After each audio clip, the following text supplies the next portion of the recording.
শোনো না, আমার না কিছু টাকা লাগবে। টাকা?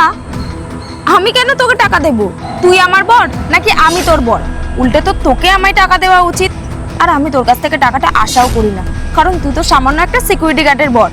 তুই নিজের সংসারে চালাতে পারতিস না, সেই জন্য তো তুই আমায় বিয়ে করেছিস। আর তুই আমায় কি টাকা দিবি? দেখ, আমি তোকে বিয়ে করেছি, দুবেলা খাওয়াচ্ছি দাওয়াচ্ছি, এটাই অনেক।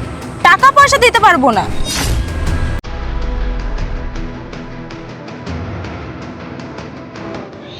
কি হলো, তুমি এরকম ভাবে এখানে বসে আছো? আর বলো না, দোকানের কিছু জিনিস কিনবো, হাতে না একদম টাকা নেই। যদি কিছু জিনিস না কিনি, দোকানটাই আর খুলতে পারবো না। ও আচ্ছা, ঠিক আছে, তুমি কোনো চিন্তা করো না, আমার কাছে কিছু টাকা আছে, আমি দিচ্ছি। এই নাও।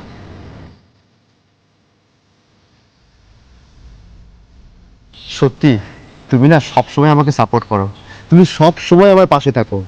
আমি যাই, আমি এই টাকাটা দিয়ে দোকানের জন্য কিছু জিনিস কিনে আনি। হ্যাঁ, আমি আসি।